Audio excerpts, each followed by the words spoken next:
नमस्कार दोस्तों। 7 अक्टूबर को एक बहुत ही भयानक न्यूज़ मिडल ईस्ट से आई। हमास के मिलिटेंट्स ने 5,000 रॉकेट्स फायर किए इसराइल के कई शहरों पे। इस हमले की वजह से कई सैकड़ों लोगों की जान चली गई। इनफैक्ट अभी कुछ समय पहले न्यूज़ भी आई थी कि इजरायली सोल्जर्स ने करीब 230 डेड बॉडीज़ रिकवर करी है गाज़ा स्ट्रिप के पास के जो शहर हैं वहाँ से। लगभग 100 से ज़्यादा लोग इस हमले में मारे जा चुके हैं एज ऑफ 7 अक्टूबर। और ये नंबर्स अभी बहुत ज़्यादा बढ़ चुके हैं। जैसे जैसे दिन बीतते जा रहे हैं तो इसराइल में कितने लोगों की मौत हुई है इस हमले में, ये भी हमें आजकल न्यूज़ में पता चल रही है। इसराइल ने भी हमास के हमले का मुंह तोड़ जवाब दिया है और पहले ही दिन फ़लस्तीन में कम से कम 200 लोगों की जान जा चुकी है और 1,600 से ज़्यादा लोग हमले में घायल हो चुके हैं। प्राइम मिनिस्टर बेंजामिन नेतन्याहू ने देश को संबोधित करते हुए कहा कि देश इजराइल अब जंग की स्थिति में है और गाज़ा पट्टी के कई जो नज़दीकी शहर है वहाँ पर आर्मी को मोबिलाइज कर दिया गया है। गाज़ा पट्टी के ऊपर पिछले कई समय से लगभग 16 साल से वहाँ पर ब्लॉकेट लगा हुआ है इसराइल और इजिप्शियन लैंड के रूट के थ्रू। सो वहाँ पर फेंसेस को, जो बॉर्डर फेंसेस हैं, उनको तोड़कर ये हमास फाइटर्स अंदर घुसा है मोटरसाइकिल्स में, अपने ट्रक्स और पैराग्लाइडर्स में, स्पीड बोट्स का इस्तेमाल करके वो इसराइल टेरिटरी के अंदर घुसा है और कई इसराइली जो नागरिक हैं उनको अगवा करके अपने गाज़ा पट्टी में अगवा करके ले गए हैं। लेकिन अब सवाल ये है कि ये हमास है क्या और क्यों ऐसा है कि इसको इसको लेकर के बहुत ज़्यादा कंसर्न है इसराइल में, बहुत ज़्यादा कंसर्न है पूरी दुनिया में। बिकॉज हमास कोई ऐसा ऑर्गेनाइजेशन नहीं, कोई एरा गैरा ऑर्गेनाइजेशन नहीं है। ये इसराइल में भी इसको टेररिस्ट ग्रुप डिक्लेयर किया गया है, यूएस में, यूके में। नमस्कार दोस्तों, स्वागत है आप सभी का एडिकेटर एनालिसिस में। मेरा नाम है प्रकाश शर्मा और इस वीडियो में हम बात करेंगे कि हमास ग्रुप आखिर है क्या। जैसा कि मैंने पहले बताया कि हमास एक टेररिस्ट आउटफिट है जिसका मकसद है इसराइल को ख़त्म करना।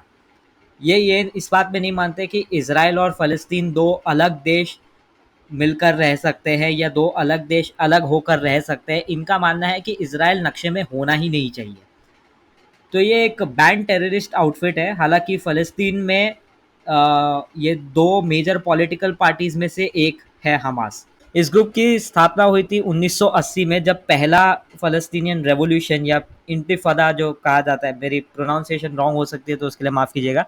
तो 1980 में इस ऑर्गेनाइजेशन की स्थापना हुई थी जब इन्होंने इसराइल के ऑक्यूपेशन का विरोध किया था वेस्ट बैंक में। जो लोग इसराइल की हिस्ट्री नहीं जानते उन्हें बता दो कि 1967 में अरब इसराइली वॉर हुआ था, जिसमें इसराइल ने फ़लस्तीन के कई हिस्से पर, स्पेशली जो वेस्ट बैंक का जो हिस्सा है वहाँ पर कब्जा कर लिया था। तो उसके ऑक्यूपेशन के विरोध में इस ऑर्गेनाइजेशन की शुरुआत हुई थी। खालिद अल रूब ने अपनी किताब हमास अ बिगिनर्स गाइड में ये बताया है कि जो हमास है वो पैलेस्टीनियन जो मुस्लिम ब्रदरहुड है उससे निकल कर आया है, जो कि खुद 1946 में एस्टैब्लिश हुआ था, यानी इसराइल की आज़ादी से थोड़ा पहले एस्टैब्लिश हुआ था मुस्लिम ब्रदरहुड। लेकिन ये जो ऑर्गेनाइजेशन है वो काफ़ी समय तक पैलेस्टीन के पॉलिटिक्स से बाहर रही, क्योंकि उनका पहले मानना था कि जब तक हम पैलेस्टीन को पूरी तरह से इस्लामाइज नहीं कर देते तब तक हम उसका मुद्दा उतने अच्छे तरह से उठा नहीं पाएंगे। तो उनका ये कहना था कि पहले एक इस्लामिक जो मुस्लिम ब्रदरहुड जैसी फीलिंग होती है वो पहले हम पैलेस्टीनियन सोसाइटी में डेवलप करा जाए और उसके बाद एक स्ट्रगल रेज किया जाए इसराइल के अगेंस्ट।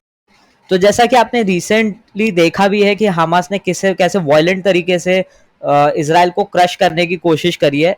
तो पैलेस्टीन का मुद्दा पहले इस तरह से नहीं था।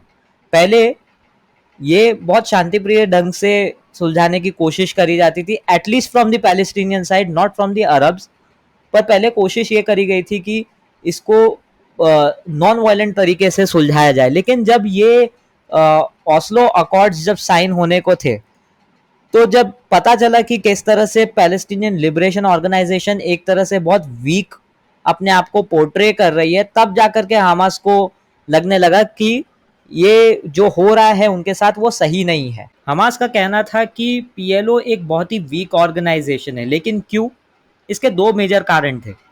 पीएलओ ने ऑस्लो अकॉर्ड्स पे साइन करके एक तरह से डिक्लेयर कर दिया कि इसराइल को एग्जिस्ट करने का हक है, और उन एरियाज पे जहां पर अब इसराइल का कब्जा है, उन एरियाज को इसराइल का ही पार्ट माना जाएगा, ना कि फ़लस्तीन का। दूसरा कारण ये था कि पैलेस्टीनियन लिबरेशन ऑर्गेनाइजेशन ने ये डिक्लेयर कर दिया कि वो अब आर्म स्ट्रगल का इस्तेमाल नहीं करेंगे अपनी बात रखने के लिए, और वो नेगोशिएट करेंगे, पीसफुल सेटलमेंट करने की कोशिश करेंगे अपने इश्यूज का। हमास का ये भी कहना था कि ऑस्लो अकॉर्ड्स की वजह से जो पैलेस्टीनियन रेफ्यूजीज जो दूसरे देशों में जाकर के सेटल हो गए हैं, वो अपने हिस्टोरिक लैंड्स में वापस नहीं जा पाएंगे। तो जेरूसलम, जैसे आप जानते हैं कि तीन मेजर जो अब्राहमिक रिलीजन्स हैं, उनका बर्थ प्लेस है जेरूसलम, और वहां पर जूइश सेटलर्स तो रह पाएंगे, लेकिन अकॉर्ड्स की वजह से जो पैलेस्टीनियन मुस्लिम्स हैं वो उस जगह पर अपने लैंड पर वापस नहीं जा सकेंगे। हमास ने फिर इसराइल के कई शहरों में सुसाइड बॉम्बिंग्स किए अपना विरोध जताने के लिए, और इसी वजह से ही आज के जो प्राइम मिनिस्टर हैं इसराइल के, बेंजामिन नेतन्याहू, उनका उदय भी इसी कारण से हुआ, क्योंकि वो भी ऑस्लो अकॉर्ड्स के विरुद्ध थे, और हमास एक रीजन बन गया था कि क्यों इसराइल भी इस पीसफुल सेटलमेंट से पुल आउट करे। सेकेंड रेवोल्यूशन जो 2000 से 2005 के बीच में चला, उस समय में भी हमास ने कई सारे सुसाइड बॉम्बिंग्स किए इसराइल के शहरों पे, जिसकी वजह से पीस टॉक्स जो है वो कंप्लीटली कोलैप्स हो गया। 2006 में इस टेररिस्ट आउटफिट ने सभी को चौंका दिया जब पैलेस्टीन लेजिस्लेटिव काउंसिल के इलेक्शंस में इस ऑर्गेनाइजेशन को बहुत ही ह्यूज मार्जिन से विक्ट्री मिली। हमास की तरफ हमदर्दी के कई सारे कारण हैं। कुछ लोग तो, क्योंकि वेस्ट बैंक का जो एक पैसिफिस्ट नेचर है इसराइल से डील करने का, तो उसके विरोध में जो गाजा से वायलेंट स्ट्रगल होता है, कुछ लोगों को सिंपैथी है उसकी तरफ, क्योंकि एक यही इलाका है जहां से इसराइल की जो ब्रूटल ऑक्यूपेशन है उसका विरोध होता है। तो हमास की तरफ कई लोगों को इस बात को लेकर के हमदर्दी है, कई लोग इस बात को, इस रीजन से हमास को सपोर्ट करते हैं। पर जो दूसरे लोग हैं उनका मानना है कि हमास ने कई सारे सोशल वेलफेयर के काम भी किए, जैसे स्कूल्स को सेटअप करना, हॉस्पिटल्स को सेटअप करना, नीडी लोग जो इसराइल के ऑक्यूपेशन की वजह से जो बेघर हो गए हैं, या फिर उन जो चोटें आई हैं उनके ब्रूटैलिटी की वजह से, तो उनको रिहैबिलिटेट करने में जो हमास ने रोल प्ले किया है, इसकी वजह से भी पैलेस्टीनियंस जो है वो हमास की तरफ थोड़ा हमदर्दी रखते हैं। One of the deadliest face-off between the two groups was in 2014. इस साल में पैलेस्टीन में कम से कम 2000 लोगों की मौत हो गई थी। 1400 तो उसमें खाली सिविलियंस थे। और अगर आप देखेंगे तो आप यकीन नहीं करेंगे कि इसराइल के साइड सिर्फ और सिर्फ 67 डेथ्स।